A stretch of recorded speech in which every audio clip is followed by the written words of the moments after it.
जय संविधान, जय भीम, महात्मा गांधी की जय, गोडसे मुर्दाबाद। आज जो सबसे ज्यादा चर्चा में विषय है वो है एक तो वक्फ बिल का और एक जो डोनाल्ड ट्रंप टैरिफ लगाने वाले हैं। वक्फ बिल के बारे में जो मेरा अंदाजा है, क्योंकि जब तक आप इस वीडियो को सुनेंगे आपको ये सारी खबर मिल जाएगी कि वक्फ बिल में क्या हुआ, चर्चा शुरू हो गई है। और जब मैं ये रिकॉर्ड कर रहा हूं, अभी ये निष्कर्ष नहीं आया है कि इसमें क्या होगा। लोग अंदाजा लगा रहे हैं, जेडीयू किसको वोट करेगी, टीडीपी किसको वोट करेगी, चिराग पासवान किसको वोट करेंगे। लेकिन जो मेरा अंदाजा है उसके हिसाब से चिराग पासवान की पार्टी, जेडीयू और टीडीपी ये वोटिंग से एब्सटेन करेंगे, ये वोटिंग से वॉकआउट करेंगे। और क्योंकि ये वॉकआउट करेंगे और क्योंकि अगर इंडिया गठबंधन के लोगों की संख्या को देखा जाए और भारतीय जनता पार्टी के खुद के सदस्यों को देखा जाए तो भारतीय जनता पार्टी इस बिल को पास करा लेगी, वक्फ बिल को पास करा लेगी। क्योंकि जो चर्चाएं हम देख रहे हैं जिसमें जेडीयू के प्रवक्ता और टीडीपी के प्रवक्ता आके बोल रहे हैं, उससे स्पष्ट होता है, वो साफ साफ कह रहे हैं कि हम इस बिल का समर्थन नहीं करेंगे, बिल का समर्थन नहीं करेंगे, लेकिन इसका विरोध करेंगे, इसकी कोई उन्होंने सूचना नहीं दी है या उसका कोई इंडिकेशन नहीं दिया है। इसका मतलब यह है कि वो एब्सटेन करेंगे और भारतीय जनता पार्टी बिल को पास करा लेगी। ये भी देखिए बिल्कुल पक्की बात है कि बिल पास होने के बाद जो भारतीय जनता पार्टी का मूल एजेंडा है उसको आगे बढ़ाने में उनको मदद मिलेगी और पोलराइजेशन देश के अंदर होगा। मुसलमान वोट एक मुश्त भारतीय जनता पार्टी के अगेंस्ट चले जाएंगे। जो उनके बड़े बड़े नेता लोग कह रहे हैं कि जो लोग एब्सटेन करेंगे हम उनका भी बाइकआउट करेंगे और जो इसका सपोर्ट करेंगे हम उनको भी बाइकआउट करेंगे। तो इसका मतलब बिल्कुल स्पष्ट है कि जो मुसलमान वोट है पूरे हिंदुस्तान का, अब वक्फ बिल के बाद वो भारतीय जनता पार्टी या उसके किसी सहयोगी को मिलने वाला नहीं है। तो वो तो 12-13% के वोट का बंटवारा हो जाएगा आज शाम तक। एक वोट तो बिल्कुल पक्का हो गया, दूसरा वोट भी बिल्कुल पक्का हो गया। अब उसमें भी मेरे ख्याल से कोई बाएं दाएं होने की संभावना नहीं है, वो है सवर्णों का वोट। अभी तक अगर उसमें थोड़े वोट ऐसे होते थे जो अपोजिशन को मिल जाते थे, लेकिन जो एक नैरेटिव बना है देश के अंदर उसके अंतर्गत सवर्णों को ऐसा लग रहा है कि वो तो तभी वेल प्लेस्ड हैं समाज के अंदर, नौकरियों के अंदर, धंधे के अंदर, कंपैरेटिवली, मतलब कंफर्टेबल वो भी नहीं है। इसलिए कंफर्टेबल नहीं है कि महंगाई उनके लिए भी है, बेरोजगारी उनके लिए भी है, उद्योग धंधे में मंदी उनके लिए भी है। लेकिन जो एक ह्यूमन नेचर होता है कि मैं जितना दुखी हूं उससे ज्यादा दुखी मेरा पड़ोसी है या दूसरे लोग हैं, आदमी उसमें भी एक सुख की अनुभूति कर लेता है। तो वो सवर्ण समाज के साथ आजकल कम से कम वैसा है, क्योंकि उनके काम तब भी कुछ चल रहे हैं, क्योंकि नौकरी में वो हैं, जर्नलिज्म में वो हैं, लीगल फ्रेटर्निटी में वो हैं, प्रोफेसरशिप में वो हैं, एकेडमिक्स में वो हैं, हर जगह वो हैं और उन्हीं का रिप्रेजेंटेशन है। तो comparatively they are better of.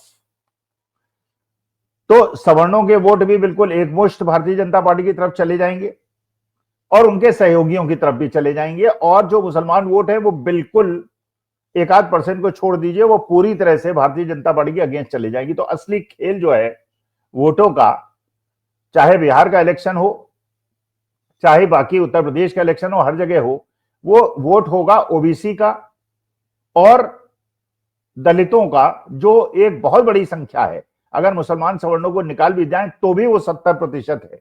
और उस वोट का बंटवारा कैसे होगा, वो समाज कैसे सोचेगा और कैसे वोट करेगा, इस पे अब डिपेंड करेगा कि आगे की राजनीति क्या होगी। ये तो देखिए बिल्कुल पक्की बात है कि भारतीय जनता पार्टी के पास सारे संस्थाएं हैं और क्योंकि सरकार जिसकी होती है, जो दबंग लोग होते हैं, गुंडे बदमाश होते हैं, जो बाहुबली होते हैं, वो सत्ता पक्ष के साथ होते हैं। तो आज के तारीख में भारतीय जनता पार्टी के साथ बाहुबली और दबंग लोग हैं, क्योंकि दबंग और बाहुबली के लिए बहुत मुश्किल है कि वो अपोजिशन में रहें सत्ता के और अपने को एग्जिस्ट करा पाए। तो आज के तारीख में उनकी तूती बोल रही है और सबके मुंह वो बंद करा देते हैं। और क्योंकि पुलिस उनके साथ है, सरकार उनके साथ है, चुनाव आयोग उनके साथ है, तो एक तरफा लड़ाई आपने देखी, महाराष्ट्र के अंदर हुई, हरियाणा के अंदर हुई, दिल्ली के अंदर हुई, जबकि जनता का मूड कुछ और था। लेकिन इसके बावजूद क्योंकि लड़ाई ओबीसी और दलितों के वोट पे होगी, सवर्ण वोट चला गया भारतीय जनता पार्टी की तरफ, मुसलमान वोट चला गया उनके अगेंस्ट, और क्योंकि 10-11% सवर्ण वोट है और 12-13% मुसलमान वोट है, तो ये तो इन्होंने एक दूसरे को कंपेंसेट कर दिया। अब बाकी वोटों का क्या होगा? तो इस संदर्भ में मैं आप लोगों के सामने जो आरएसएस की रणनीति है, नीति है, और जो बाबा साहब भीमराव अंबेडकर की रणनीति और नीति थी, उसके बीच की समानता और विरोधाभास की तरफ आप लोगों का ध्यान आकर्षित करना चाहूंगा। और जितनी जल्दी ये ओबीसी समाज समझ ले और जितनी जल्दी ये दलित समाज समझ ले, उतना सामाजिक न्याय के लिए और उनके अधिकारों के लिए श्रेष्ठ होगा। देखिए, अभी जैसे रामजीलाल सुमन जी का मामला आया और जिस प्रकार से करणी सेना ने किया रामजीलाल सुमन जी के घर में, जैसे यादव सेना उनके खिलाफ खड़ी हो गई, और यादवों की संख्या राजपूतों से कम नहीं है, और क्योंकि रामजीलाल सुमन दलित समाज से आते हैं तो दलित समाज में भी प्रतिक्रिया हुई, और एक करणी सेना ने एक बहुत बड़े वर्ग को अपने खिलाफ खड़ा कर लिया। लेकिन सवर्ण समाज क्योंकि भारतीय जनता पार्टी के साथ है, तो उनके पास एडमिनिस्ट्रेशन है, उनके पास सारी मशीनरी है, उनके पास ताकत है, तो इसलिए आई गई बात हो गई। अब ये बात करते हैं कि जो आरएसएस की नीति है, और आप जब ध्यान से सुनेंगे इस वीडियो को तो आपको लगेगा जो बात मैं कह रहा हूं इट इज मेकिंग सेंस। और ये क्या ओबीसी समाज और दलित समाज बात को समझ रहा है, और क्या वे वैसे रिएक्ट करेगा जैसा अगर मेरी बात को ध्यान से सुनेगा तो उसको रिएक्ट करना चाहिए। देखिए, पहला अंतर यह है, जो बाबा साहब भीमराव अंबेडकर का कहना था, वो समानता चाहते थे। आरएसएस समरसता चाहता है। समानता का मतलब यह है कि चाहे वो सवर्ण समाज का आदमी हो, चाहे वो दलित समाज का आदमी हो, चाहे मुसलमान समाज का आदमी हो, या मुसलमान हो या क्रिश्चियन हो, इनके बीच में समानता हो, इनके बीच में ऊंच नीच ना हो, इनके बीच में मैं श्रेष्ठ हूं तुम हीन हो, यह भावना ना हो। यह बाबा साहब भीमराव अंबेडकर का कहना था। और आरएसएस की विचारधारा क्या है? आरएसएस की विचारधारा है समरसता हो। इसका मतलब यह है ऊंच नीच तो होगी, जातिवाद तो होगा, आरएसएस के प्रमुख ब्राह्मण ही बनेंगे, और दलितों और ओबीसी को टोकन रिप्रेजेंटेशन दिखाने के लिए दे दिया जाएगा, लेकिन वो भी जो मनुवाद की फीलिंग को मानने वाले लोग हैं उनका ही अनुकरण करेंगे, अदरवाइज वो बाहर हो जाएंगे। अगर सबसे बड़े पद पे भी भारत के किसी आदिवासी को बिठाया जाएगा तो उसको वो स्थान नहीं मिलेगा जो कि दूसरे लोगों को मिलेगा, और उनको केवल एक डेकोरेशन की तरह यूज किया जाएगा। तो पहला तो जो अंतर है बाबा साहब भीमराव अंबेडकर और आरएसएस की विचारधारा में, वो है समरसता और समानता के बीच में। तो क्या समानता मिल रही है आज के तारीख में? अगर समानता मिल रही है तो जब विवाह होता है दलित घर में तो उसमें पुलिस प्रोटेक्शन क्यों लेनी पड़ती है? दलित आदिवासियों की पिटाई क्यों हो जाती है? अगर कोई दलित कोई राज्यसभा के अंदर कोई बात कह देता है तो राज्यसभा के अंदर उसका जवाब देने के बजाय उसके घर पे अटैक क्यों हो जाता है एक सवर्ण समाज द्वारा? तो समानता मुझे तो नहीं लगता है, कम हुई है। पहले बहुत ज्यादा असमानता थी, लेकिन आज के तारीख में कम हुई है, लेकिन खत्म नहीं हुई है। मेरे ख्याल से आप मेरी बात से सहमत होंगे, नंबर एक। नंबर दो, बाबा साहब भीमराव अम्बेडकर ने कहा था कि शिक्षा शेरने का दूध है, जो पिएगा वो शेर बनेगा। इसका मतलब यह है जिनको शिक्षा प्राप्त हुई वो तो आगे बढ़ेंगे, जो इनको शिक्षा प्राप्त नहीं हुई वो आगे नहीं बढ़ पाएंगे। और आज का जो युग है 21st सेंचुरी का युग है, इसमें तो शिक्षा का महत्व और ज्यादा हो गया है, क्योंकि एक समाज ऐसा है जिसको पुष्ट दर पुष्ट शिक्षा भी मिली है, नौकरी भी मिली है, उद्योग धंधों में भी उनकी पकड़ है, तो उनके लिए शिक्षा प्राप्त करना बहुत ज्यादा मुश्किल काम नहीं है। लेकिन जो बाकी वर्ग हैं उनको चाहे एजुकेशन इंस्टीट्यूशन में आप रिजर्वेशन दे दें, नौकरी में रिजर्वेशन दे दें, लेकिन अगर उनका अधिकांश भाग वो है जो पुष्ट दर पुष्ट गरीबी में जिनका जीवन बीता है और असमानता में उनका जीवन बीता है, तो उनके पास शायद इतना भी धन नहीं है, कुछ वर्ग को, बहुत छोटे वर्ग को छोड़ के जिन्हें सरकारी नौकरी मिल गई रिजर्वेशन की वजह से, बाकी लोग ऐसे हैं जो अपने बच्चों को शिक्षा दिलाने में ही असमर्थ है। और ये चीज और ज्यादा बढ़ जाती है जबकि शिक्षा क्षेत्र में प्राइवेटाइजेशन हो जाता है, निजीकरण हो जाता है। अच्छा, निजीकरण जब हो जाएगा तो निजीकरण में फीस बढ़ जाएगी। भाई सरकारी अगर स्कूल कॉलेजेस होंगे, इंस्टीट्यूट्स होंगे तो कम फीस में बच्चे पढ़ पाएंगे, तो ये संभावना है कि सवर्ण भी पढ़ पाए, उसमें दलित भी पढ़ पाए और अति दलित और अति पिछड़ा भी पढ़ पाए। लेकिन अगर वो प्राइवेटाइज हो जाएगी और फीस 15-15, 20-20 लाख हो जाएगी तो कहां से वो गारंटी लाएगा, कहां से वो लोन लेगा, कहां से अपने बच्चों को पढ़ा पाएगा, कहां वो सपने देख पाएगा कि अपने बच्चों को। तो इसका मतलब यह है डायरेक्टली इनडायरेक्टली शिक्षा के निजीकरण से आपने समाज के 90% वर्ग को शिक्षा से आप अछूता कर देंगे। और अंबेडकर साहब का जो कहना था कि वो शेरनी का दूध है, जो पिएगा शेर बनेगा, उस सपने से उसको दूर कर देंगे। ये बात समझने की आवश्यकता है उस समाज को जिसको मैं समझाने का प्रयास कर रहा हूं, क्योंकि उनको समझना चाहिए। खैर, तीसरा मुद्दा है जो बाबा साहब भीमराव अंबेडकर ने कहा था, क्योंकि हमने देखा शिक्षा के विषय में आरएसएस ने और उनके जितने भी संगठन हैं उन्होंने इसको अपोज नहीं किया। पहले एक स्वदेशी जागरण मंच हुआ करता था, वो भी अमृत प्राय है जब से भारतीय जनता पार्टी की सरकार बनी है, क्योंकि वो जानता है जहां वो स्वदेश की बात करेगा, स्वदेशी की बात करेगा, वहां पे फिर वो जो निजीकरण के और प्राइवेटाइजेशन के और पूंजीवाद के बीज हैं उनको नुकसान होगा, इसलिए वो भी स्वदेशी की बात नहीं करते। तीसरा मुद्दा जो बाबा साहब भीमराव अम्बेडकर ने कहा था और चौधरी चरण सिंह ने भी कहा था, वो था अंतरजातीय अंतरधार्मिक विवाह का। क्योंकि उन लोगों ने ये महसूस कर लिया था कि देश की कमजोरी और मजबूती इस बात पे डिपेंड करती है कि जातिवाद जितनी जल्दी खत्म हो जाएगा उतना ज्यादा देश मजबूत होगा। और ये खत्म करने का एक बहुत बड़ा तरीका है अंतरजातीय अंतरधार्मिक विवाह।